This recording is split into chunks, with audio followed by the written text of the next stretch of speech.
Oh, Baltimore, you look so gorgeous right now. It was not good yesterday. The blowout loss by the Detroit Lions. We're trying to scrounge up our pride and move forward onto next week. So every Monday, we like to have the Lions Kool-Aid Corner, where all of our sports experts here that work at Local 4 get together, and they like to talk about what happened in the game and what we should think about moving forward. So let's go ahead and take a look and see if they're still sipping the Kool-Aid today. All right, so that was rough. The Lions have been bullying people for the last month. Yesterday, got a little taste of their own medicine. Is this just a blip on the radar, or are we worried? I wasn't worried. Well, first of all, I was halfway through that first quarter. I was like, this is okay, because I had a birthday party I had to take my son to, so I was just like, oh, this works out pretty well. But I was not worried at all.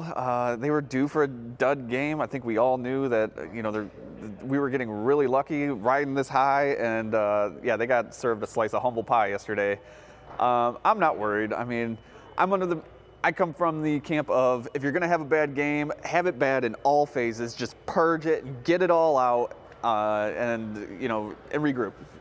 Monday, thank God we got a Monday Night Football, because we can all get jacked back up once they blow the Raiders out, and we'll be riding high again going into the bye week.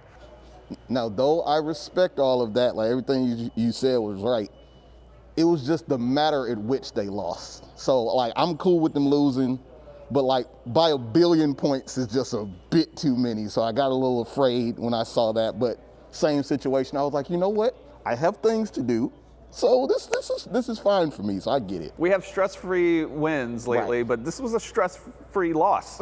It was kind of good that it was there was no stress in the game. I hate to have to agree with Ben, but I do feel kind of apathetic to the whole thing. Like it happens to most teams. I mean, the Bills lost to the Patriots on Sunday, so I mean, like you see it every week. A good team loses to a bad team. A good team loses to a good team. There are blowouts. There are random scores all over the place. It's the NFL.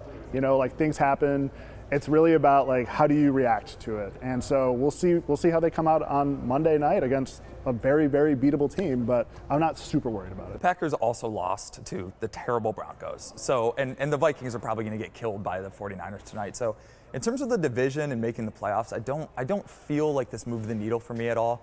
But last week we were talking about the Lions as a potential number 1 seed. We were talking about comparing them to the 49ers and the Eagles, and from the game that I watched with the Lions from 1 to 4, and then watching the Eagles, what they did to the Dolphins last night, I did come away from this weekend thinking that maybe we got a little out ahead of ourselves, and I'm not really considering the Lions in that top tier anymore. Do you feel any differently? After they win a few more against these bad teams, they'll enter the number 1 seed conversation again. So would they be in the number 1 seed conversation because of their schedule, or because they're actually as good as those other teams? Oh, 100% because of the schedule. Right. 100%. No, it's a little bit of both. I think they're still a top team. I don't know if they're the top team. I mean, we were talking about them being in the number 1 seed, potentially where they stood last week compared to the other teams. It's going to change week to week. We just have to get used to that. Like, some teams are going to win, some teams are going to lose. It is what it is. We're still early in the season, so I'm not going to like declare that they're the best team in the league or not the best team in the league, and it's just, we'll see how it goes. Yeah, I don't feel like you see this happen to the Eagles and 49ers very often.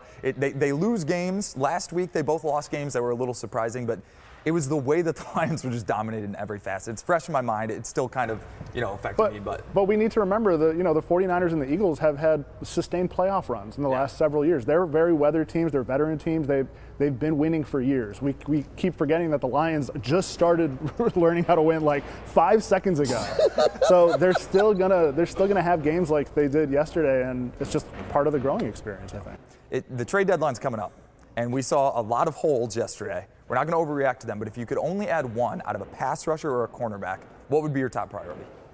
I think they're an interior pass rusher. They have run stuffers, but they need a game wrecker in the middle of that line just to help Aiden Hutchinson. And man, I don't know I thought we had a lot of depth along that line with Pascal and the Okwaras and Charles Harris, but Charles Harris was a healthy scratch yesterday, so I don't know what's going on with that line. But they need somebody in that interior to bust through, because that's all I saw against the Lions yesterday was the interior, because we had, I think, our backup guard in yesterday. They kept getting through the interior of our line, and we don't have that, and that's what the Lions need.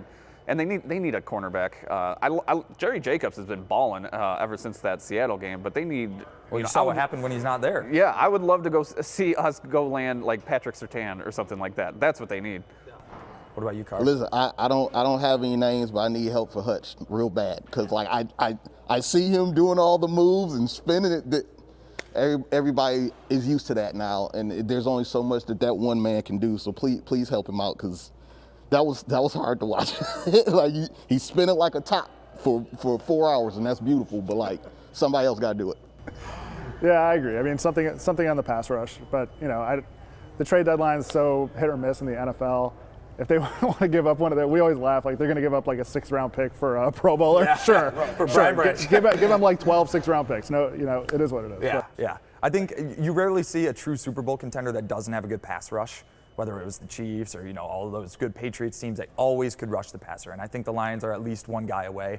So they need to find some help somewhere, I think, because that secondary is beat up, and they were asking them to guard for 5, 6, 7 seconds yesterday, and that clearly did not work out. My God, the cushion that they were giving those receivers. Zay Flowers was the only person on the screen like 5 different times. they were too worried about Lamar Jackson, period. And so they just played the entire game was to contain Lamar Jackson, and Lamar Jackson was like, I'll just throw the ball back. Yeah.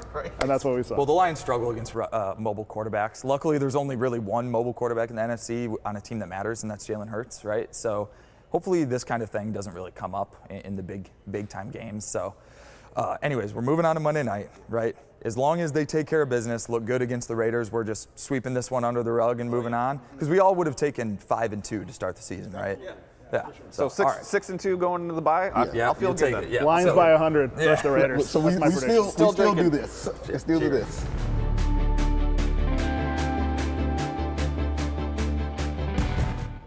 All right, it is nice to know the guys are still drinking the Kool-Aid for the Lions. And as they said, Monday Night Football is next.